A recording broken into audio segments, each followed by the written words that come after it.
Hey guys, it's PonkyPlays. Welcome to a Raid Shadow Legends video. So I'm just gonna be talking a little bit about some of the new stuff that's come out for the game and my opinions on it.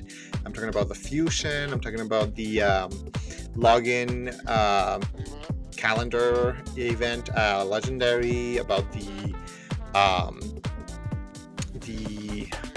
what is it called?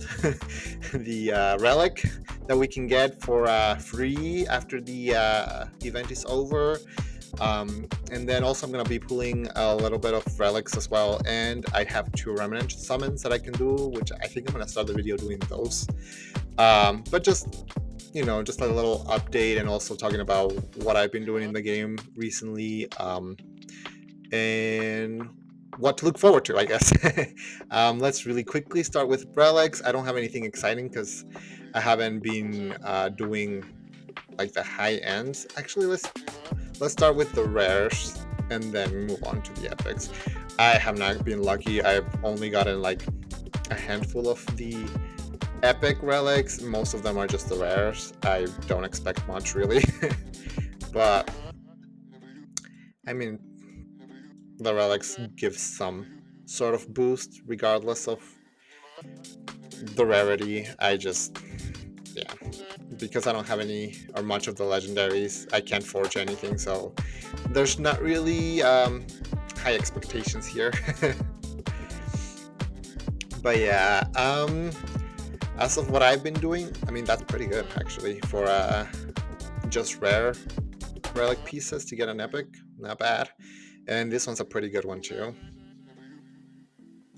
But I've just been going through all my roster, checking out every person's kit, because I know the majority of people's kits that I 60'd and worked with, but I have hoarded a lot of champions. I am quite the collector, so I've been trying to collect every single epic now, and then I've got all the champions that I use for my faction guardians in like the one vault that let me really quickly go there. Actually, there is the master vault and then the reserve vault, which this is basically all of my faction guardians right here. And so I have a lot of rares in here, and then I've got a lot of repeats when it comes to epics and stuff. And then this is just like the people that I've gotten souls for and that I think could potentially be good somewhere, maybe. And I've just been going through all of my champions here and here. I mean, I still haven't necessarily gone to the reserve vault yet. I've been taking them out because that's actually one of the complaints I have with Raid, is the fact that you can't look at champion skills while they're in the vault, which I don't understand why. It will make things so much easier if you can just go through the kit really quickly while on here and not having to move them to your collection so that you can just look at their kits. But I've been just moving them back and forth, and I've got a list of the places that I care to build champions for, and then seeing if any of them are worth putting. I can really quickly, I guess, talk about the places I'm really focusing on, and the I guess the evaluation I do for those places. So basically, when it comes to dungeons, Iron Twins, Sand Devil, and Phantom Shogun are the only places I really am focusing on. Iron Twins for the souls, because getting a good soul for any of your used champions is big, obviously. And then the Phantom and the Sand Devil, obviously, because being able to ascend your artifacts is really big as well. It gives a lot of good extra stats. That's it for that. Okay, let's see if I can get anything good from this epics. Of course not. Of course it's a rare. But yeah, so basically for Iron Twins, all I'm trying to do right now is see if I can get people that will help not only make them consistent, like fully consistent. Right now, I don't have any problems with Sand Devil and Iron Twins, but my Phantom Shoguns aren't always consistent, and I also want to try and speed them up as fast as possible because I don't want to have to spend hours farming them if I don't need to. Um, it's not like I spend that much time farming them either way, but if there's any good events to farm them, I would want to be farming them because they're worth farming again. Um, so with Iron Twins, I'm basically going with the whole Geomancer strategy. I figured Brogni is similar enough to Geomancer that he'd probably be really good there, and he'd also be support. So I'm considering him, and then basically the rest of the three are going to be there to help speed up the run. So right now, the fastest I've done is 52 seconds, which is not bad, but if I can get it faster than that, that'll, be less timing rate that I have to worry about. And then Sand Devil, not bad actually at all, 39 seconds, but that's not a consistent all the time 39 seconds. So I'm just trying to get it where I can speed farm it basically. And just considering champions that will be able to deal enough damage that I can just basically take it down just with damage and not have to worry about him taking turns. It's kind of where I'm going, but I don't know if I can necessarily achieve that. And that's the same kind of idea for this Phantom Shogun. Then I'm also looking at Arena and what champions I have that I feel like would be best for Arena. And I'm kind of thinking having 3 teams set for Arena offense and then 3 teams set for defense, specifically for Tag Team Arena, obviously, because you need the 3. And for offense, I'm thinking mostly trying to go first teams, even though I don't have as great speed gear as I would like. I don't know if you guys have seen my building Arbiter or Arbiter showcase video, but she's on my best speed gear, I would say right now, which is 353, which is not bad, but when it comes to, Arena, especially because I consider myself more endgame, it's not that great. But, it's what I have to work with, and I do think that go first teams in Arena offense are really where the Arena meta is at right now. And then when it comes to defense, I want to build really nice bulky teams. So definitely very different strategies there, where I'm hoping that I just build teams that people can't ever take care of them. They won't die, and then they'll just get frustrated and leave. So then that'll make me get the win, right? Let's really quickly go through the remnant summons though. I have never pulled a mythical. I think I've already pulled I want to say at least 15. Maybe it's not been that much, but it feels like it's been a lot. So let's just see if I get lucky. Nope. I feel like I pulled a few Magnars from here as well. Okay, I've got one more. Let's see if I can get my first. Nope. Couldn't even finish that sentence because that didn't happen. But yeah. So I've been trying to look through all my people and seeing which work best for an offense, which my focus on Arena offense are speed boosters, and or people that can decrease the opponent's speed, although there is people like Marius, champions like Marius that make it very hard for you to have a decreased speed person in your team to be the strategy that you're using. So it's definitely not easy to. And then, like I said, I'm going through all of my champions. I guess I have Magnar already +4, but it's really hard to go through all your champions when you have that many champions. So that's what's been taking a lot of my time, and I'm having a really hard time wanting, or not wanting, but being able to do champion showcases until I'm finished with this tasks that I've set myself, I guess. um, but hopefully I'll be done with it soon. Because I'm trying to do this so that I can use my best gear on the people that I end up choosing for those roles. And then the other place I've been paying attention is Hydra and Chimera. So basically for Hydra, I'm just trying to see the people that have the best skills that'll work with Hydra stuff, and also people that can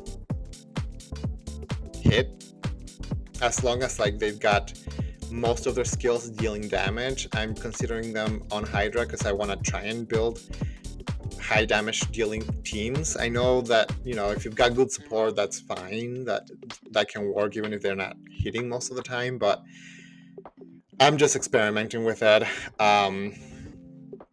But yeah, basically the biggest things I'm looking at are people that bring block buffs or bring a thing like self-buffing, so that I can have high resistance on them to deal with a head of mischief. And then decrease speed on the Hydra, increase speed on your people, support for your people, whether it be through heals, increase defense, things that support damage, so like decrease defense, weaken, increase attack, cleansers, so that I have a way to deal with the fears and all that stuff. I'm not a big fan of block debuffs though on Hydra, because they can get stolen, and if they've got block debuffs, it's a pain. And then burns also are a big thing that I'm looking at. I want to say that's pretty much it for Hydra, or at least the things that I'm looking at. And then for Chimera, I'm just looking for people that have enough skills to try and deal with the trials. So basically, if a champion has, like, if their kit fits at least 5 of the trials, then I'm considering them. Which actually, so far, I have not put that many people on the Chimera list, because there's not a lot of people that can do at least 5 of the trials. And the reason why I'm going with 5 is because you've got 5 champions that can go in Hydra, and there are 27 trials total, I believe. Yeah, because it's 9 trials per Chimera form, except for like the combined form. So 27 trials total.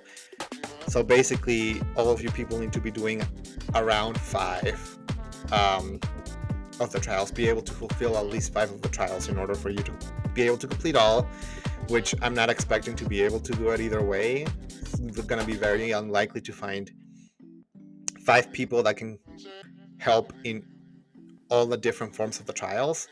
But if I can get as many of the trials done as possible, that would be ideal. So that's my the way I'm going about it with Hydra.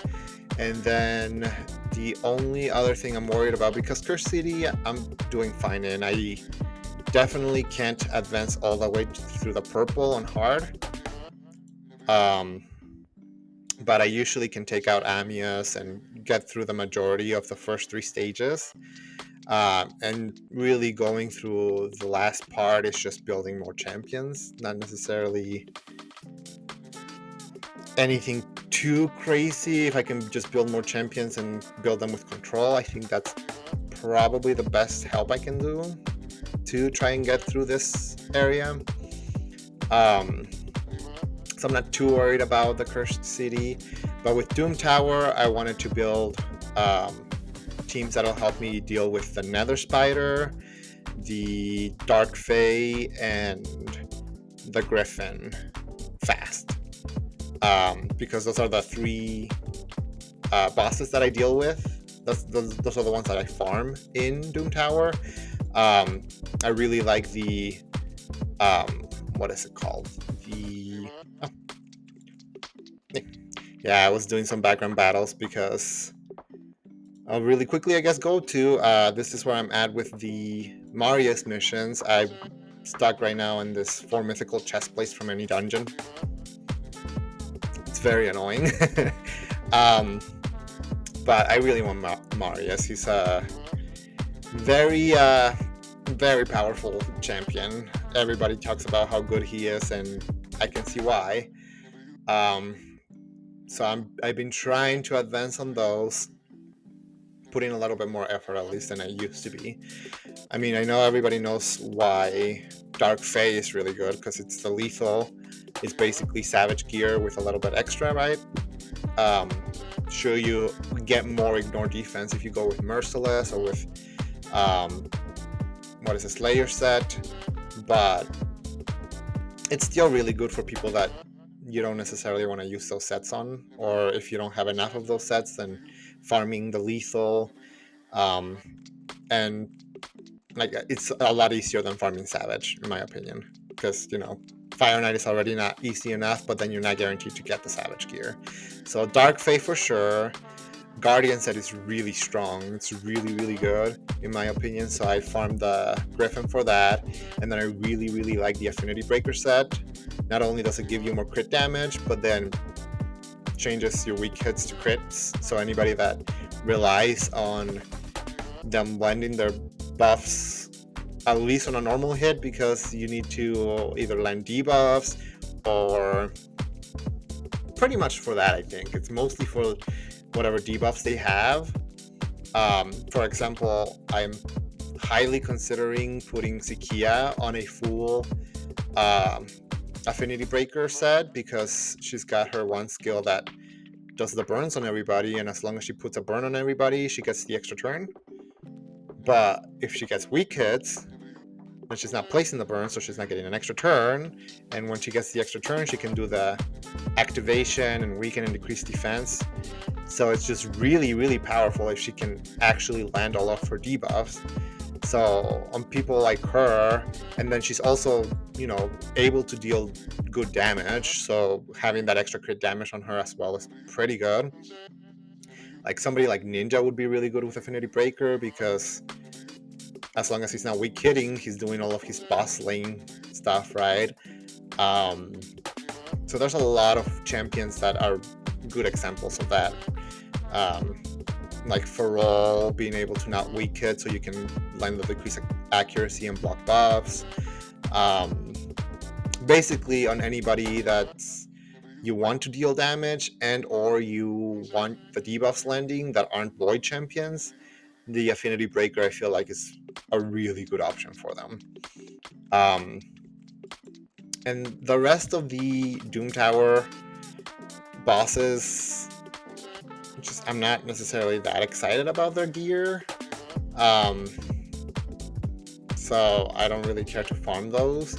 Like, sure, the Frost Spider's gear is interesting, being able to block freezes, having a chance to block freezes, and to freeze the attacker is very annoying, and it can definitely come in niche, in like arena situations or other places, but I'm not necessarily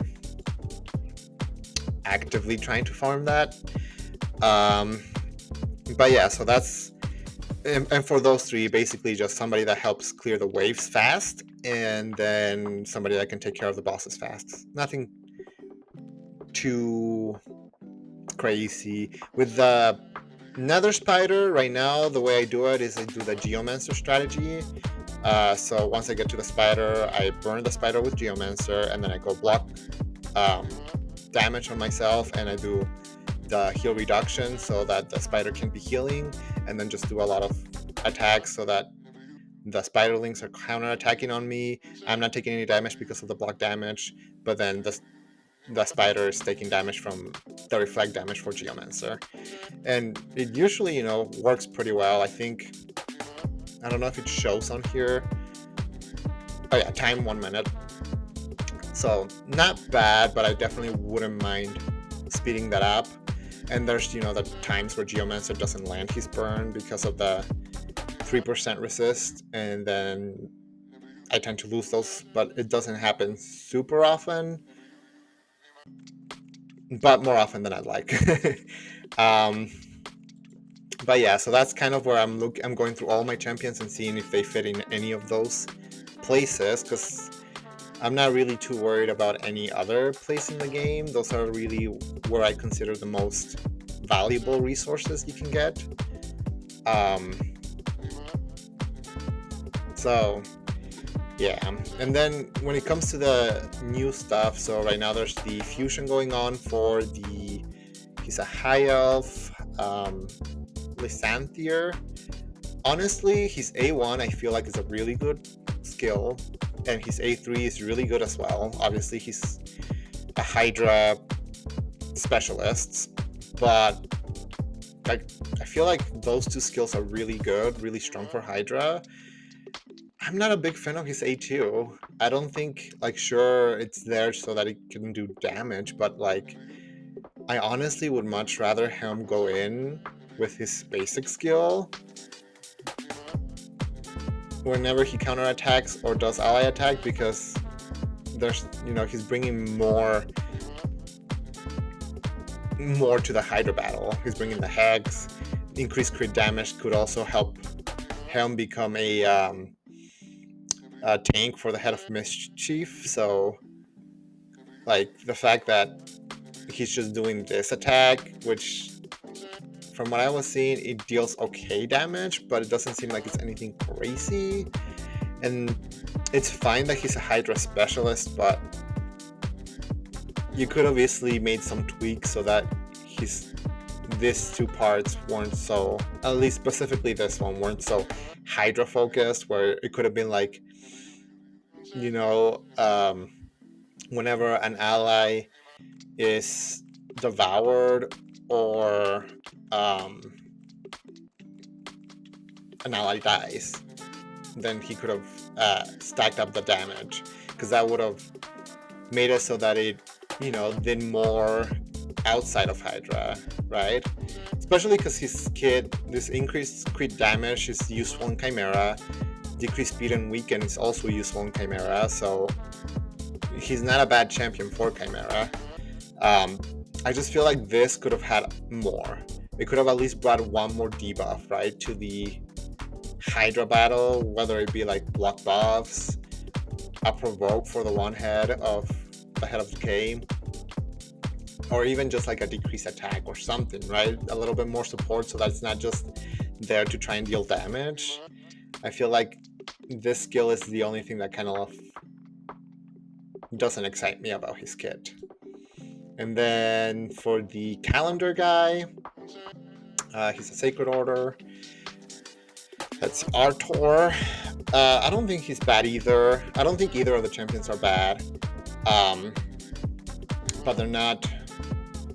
I'm not going for the fusion, because I don't think he's gonna really make a huge impact in my account.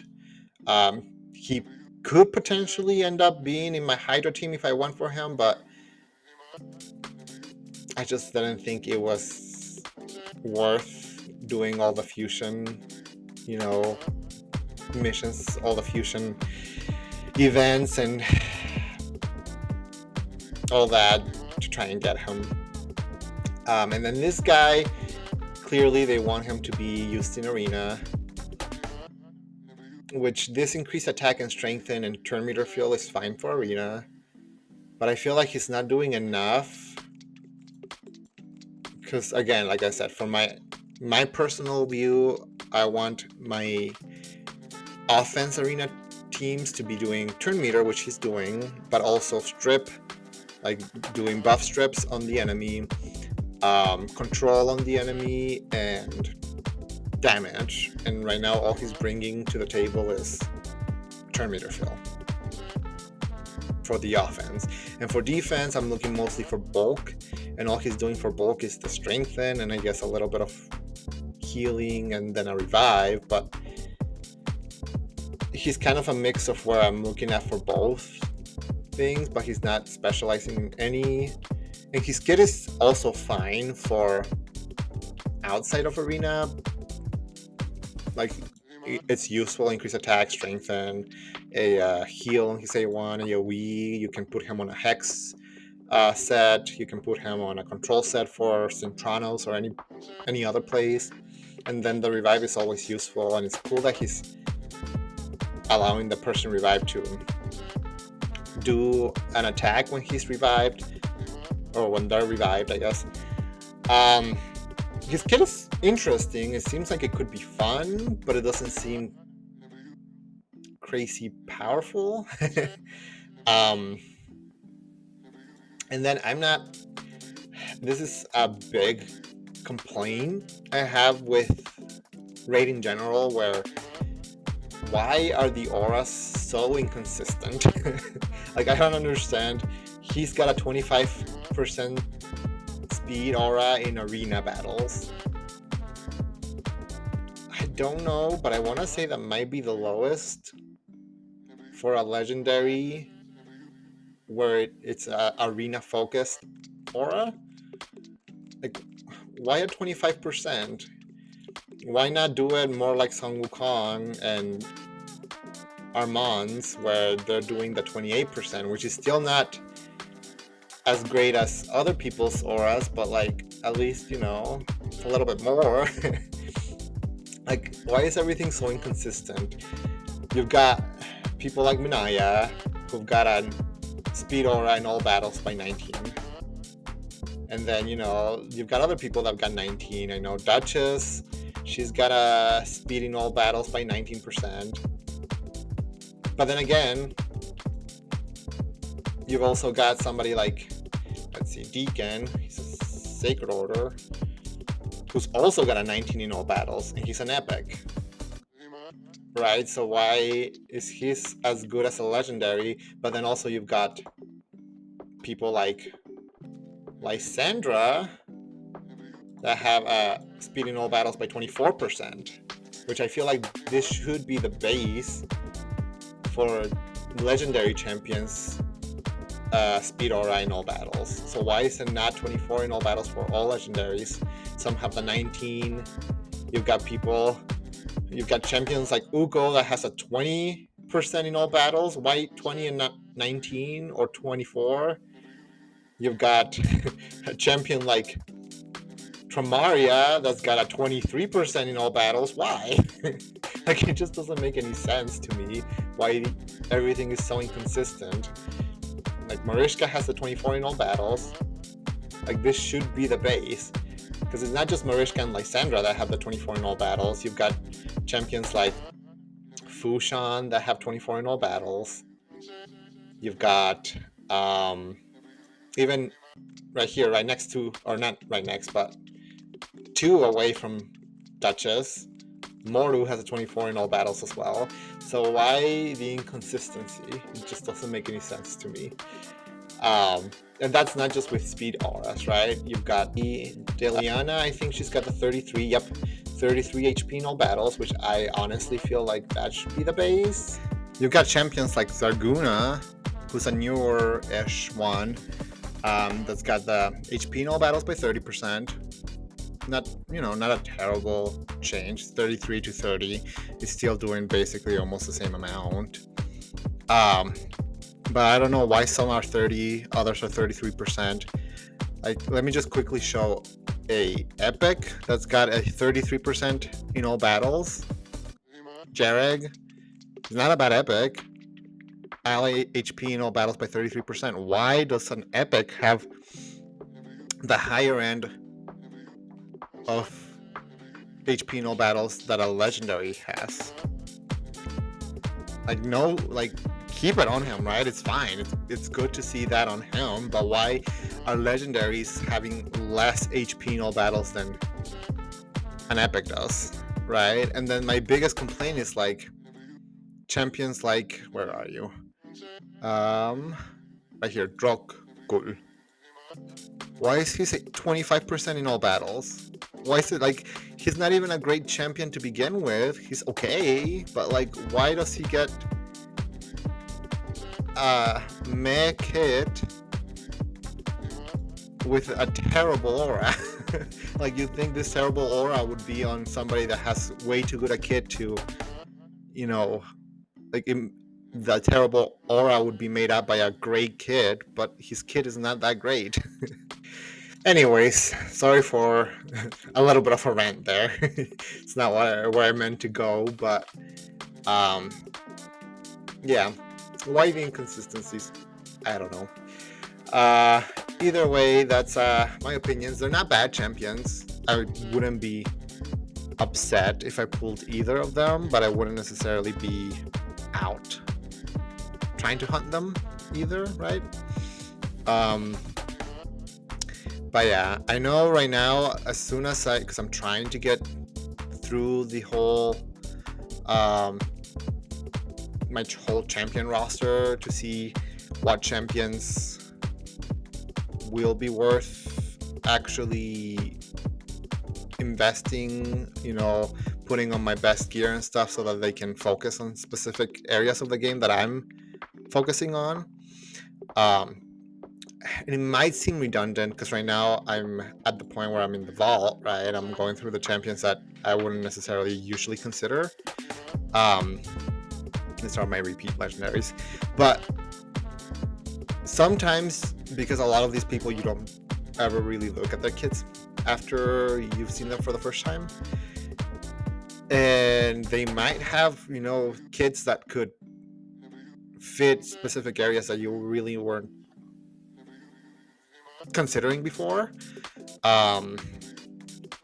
So even if I go through all of them and I end up just finding one or two, if they end up being really, really great for those areas, in the end, it might have been worth it, maybe. But as soon as I'm done going through all these champions and seeing which ones I'm actually going to put the effort in building with my best gear for the specific areas I care for, I'm going to be able to start uploading more champion showcases, because that's really what I've been wanting to do for a while. But I don't want to put people in gear that I'm not going to be keeping on them. I want to be as honest with the way I build the people that I'm going to be showcasing as possible, and telling you how I use them and all that stuff, as well as going through the kits and where I find them useful regardless. But it just costs a lot of silver and I'm not a pay to win, so I'm trying to be as efficient as possible, but I want to be uploading as many of those because that's what I really enjoy going into in these games, is looking at people at the champions kits and trying to find the most potential in there, and also seeing what I think needs to be fixed on them, because even though I don't work for Polarium, I feel like I should. I feel like I could give them really, really good advice on how to rebalance their champions. But yeah, that was hopefully not a crazy long video, and you guys enjoyed just going through me opening my stuff and getting, not super exciting pulls, but that's fine. I'll see you guys in the next video, which would hopefully either be a shard pool if there's an event that calls my eye, or hopefully a champion showcase. That's what I'm aiming for. But yeah, if that interests you guys, then I hope you stay around, and I'll see you guys later. Bye.